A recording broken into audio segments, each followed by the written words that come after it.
সকালের কিছু ভালো অভ্যাস সুখ সমৃদ্ধি গড়ে তোলে ঘর সংসারে। মাই মর্নিং রুটিন। নমস্কার, শুভ সকাল। সবাইকে জানাই অনেক অনেক স্বাগত আমার পরিবারে। আমি পিঙ্কি ত্রিপুরা থেকে বলছি। আমার আরও একটি নতুন ব্লগে সবাইকে জানাই অনেক অনেক স্বাগত।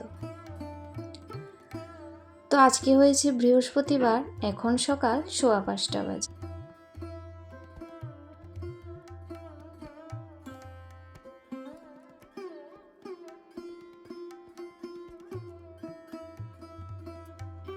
তো কালকে যেহেতু একটু তাড়াতাড়ি শুয়েছিলাম, তো আজকে সকালটায় উঠে পড়েছি। তো উঠে একটু বসেছিলাম, বসে তারপর উঠলাম। উঠে তো জানলা দরজাগুলো খুললাম ঠাকুরকে প্রণাম করে।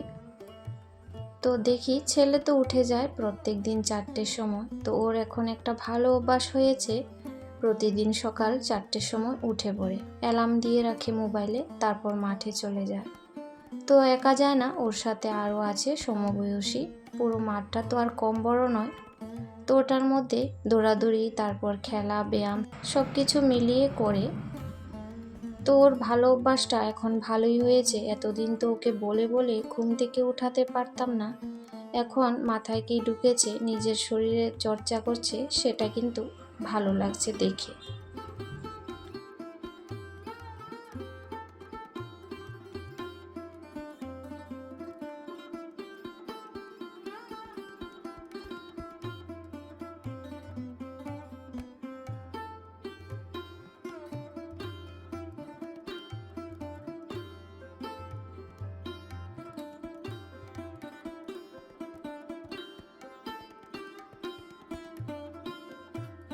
আমাদের শরীর মন যদি ভালো থাকে, সব কাজকর্ম করতে কিন্তু আমাদের মনটা অন্যরকম থাকে।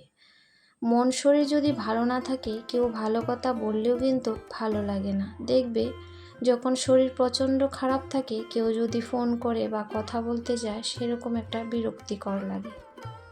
তো শরীরটাকে ভালো রাখার দায়িত্বটাও কিন্তু আমাদের। এই যে রাতে যদি একটু তাড়াতাড়ি খাওয়া দাওয়া করে শুয়ে যেতে পারি, পরদিন সকালে কিন্তু আমরা একটু তাড়াতাড়ি উঠতে পারব। উঠেই নিজের শরীরের জন্য আধ ঘন্টা কি 1 ঘন্টা যদি আমরা সময় দিই, একটু হাঁটা, তার মধ্যে থেকে একটু ব্যায়াম করা, সে জিনিসটা করলে সব সময়ের জন্য শরীরটা যেমন ভালো থাকবে, আর কাজ করতে কিন্তু শরীরে একটা আলাদা এনার্জি আসে। নিজেকে দিয়ে বুঝি, আমি সেটাই বলছি। যে সময়টা আমি প্রত্যেক দিন শরীরের জন্য একটু আলাদা করে সময় বের করে ব্যায়াম করি, আমার শরীরে কিন্তু একটু আলাদাই এনার্জি থাকে, মনটাও ফুরফুরে লাগে, সঙ্গে শরীরের ব্যথাগুলো কিন্তু কম থাকে। আর যখন এগুলা বন্ধ করে দিই, আবার কিন্তু শুরু হয়ে যায়। তাই বলছি। তো অনেক অনেক সময় এগুলা মিস হয়ে যায় নিজের গাফিলতির জন্যই। সেই গাফিলতিটাকে দূর করে নিজেকে মোটিভেট করতেই হবে। তো যাই হোক, আমার এখানে অনেক কাজকর্ম হয়ে গেছে।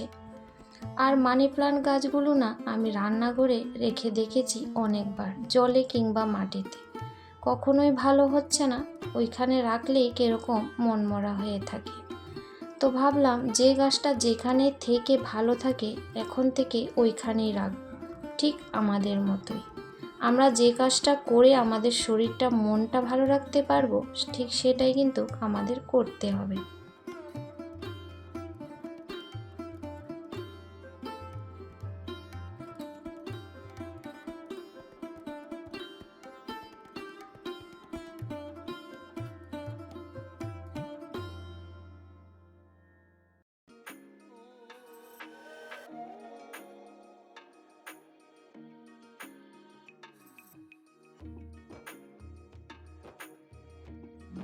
শরীর মন যদি ভালো থাকে, অনায়াসে সংসারের কাজগুলি, সঙ্গে বাচ্চাদের লালন পালন, সমস্ত কিছুই কিন্তু আমরা ভালো মতে করতে পারবো।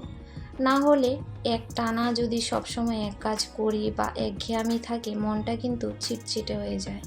ফাঁকে ফাঁকে একটু গ্যাপ দেওয়া, একটু ব্রেক নেওয়া, কাজের ফাঁকে 10-5 মিনিট অন্য কাজ করা, না হলে কিন্তু মনটা একদমই খারাপ হয়ে যায়, আর কাজের প্রতি একটা বিরক্তিকর আসে। তো একটানা আমিও কাজ করি না।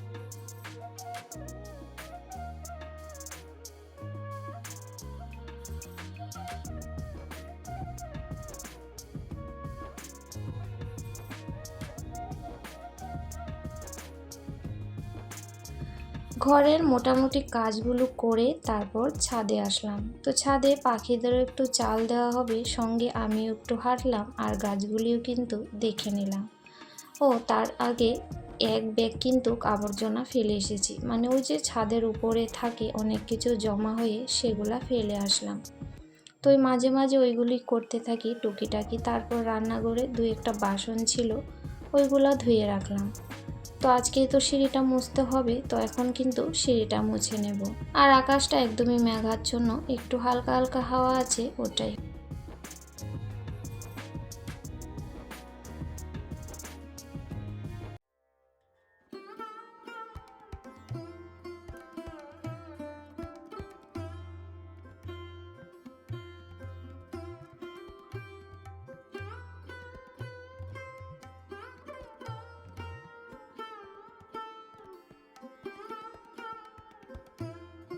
তো কাজের ফাঁকে ফাঁকে যখন ফ্রেশ হয়ে চলে আসি, তখন কিন্তু আমি মাঝে মাঝে গান চালিয়ে রাখি।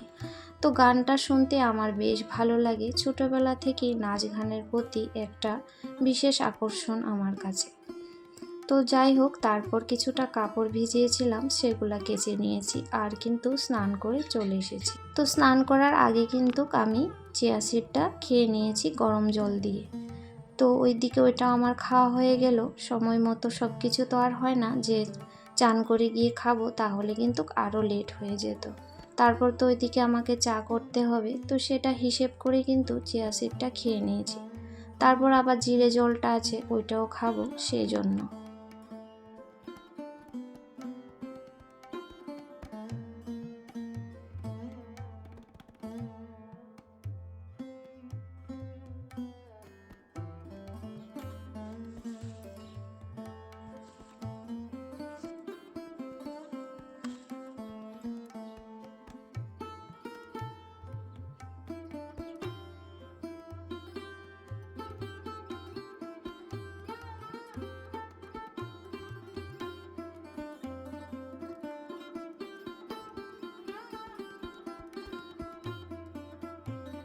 আমরা যে ঘরের কাজ করে গৃহিণীরা প্রতিদিন মাঝে মাঝে বিরক্ত হয়ে পড়ি বা ক্লান্ত তো হই, নিজেও হই, কিন্তু কখনো আমরা ভেবে দেখেছি যে বাইরে যে মহিলারা কাজ করে, ওরা জবও করছে, ঘরের রান্না বান্না বাচ্চা সমস্ত কিছুই দেখছে, ওরা কি করে পারছে?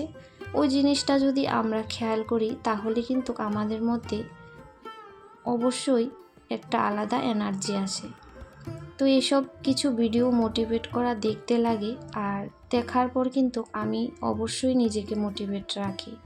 আর অনেককে দেখি এরকম করতে, তখন দেখি যে ওদের কাছে তো আমরা কিছুই না, কিন্তু আমাদের কাছে আমাদের কাজটা যেমন বড়, ওদের কাছেও কিন্তু সেটাই অনেক বড়। তো যাই হোক, ছেলে কিন্তু ওটস খেতে চেয়েছে, তো ওর কথা শুনে আমি একটু অবাকও হয়েছি। তো ভাবলাম যাই হোক, ওর যেহেতু খেতে চেয়েছে বানিয়ে দিই। তো কটা কাজু দিয়েছি ভেঙে একদম, তারপর কটা কিশমিশ দিয়েছি। তো এভাবে খাওয়াতে হবে, এভাবে তো খায় না ভিজিয়ে রাখলে, তো ভাবলাম এর মধ্যে দিয়ে দেখি। আর আজকে অল্প একটু করে বানিয়ে দেব, যদি খায় তাহলে কিন্তু বানাবো, কারণ আগে কিন্তু খায়নি। তো মাঝে মাঝে আমাদের এরকমই হয়, অনেক অনেক সময় অনেক কিছু খাওয়ার জন্য কিন্তু মন চায়, আবার অনেক সময় অনেক কিছু খেতে ভালো লাগে না, সেটা আমার ক্ষেত্রেও হয়েছে।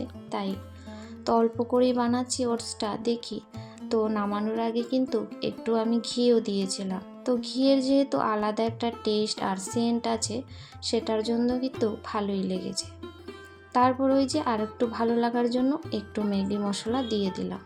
ম্যাগি মশলাটা ডিমের কারি, তারপরে চাউমিন, তো আমি এই সমস্ত মাঝে মাঝে দিয়ে, মানে চালাকি করে দিয়ে একটু খাইয়ে দেখি আর কি, না হলে তো খাবে না জানি।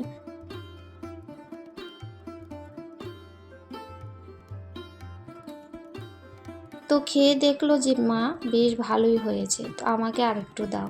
তো আমি মনে মনে ভাবলাম আজকে যেহেতু খেতে পছন্দ হয়েছে, তো যাই হোক নেক্সট দিন থেকে খাবে। তো ওকে আরেকটু দিয়ে দিয়েছি, তারপর দেখলাম সবটাই কিন্তু খেয়েছে ভালো করে, কিন্তু ছোট্ট বাবু ও কিন্তু খায়নি, ও একদমই পছন্দ করেনি। তো যাই হোক, আমিও একটু কিন্তু চেখে চেয়েছিলাম, বেশ ভালোই লেগেছিল।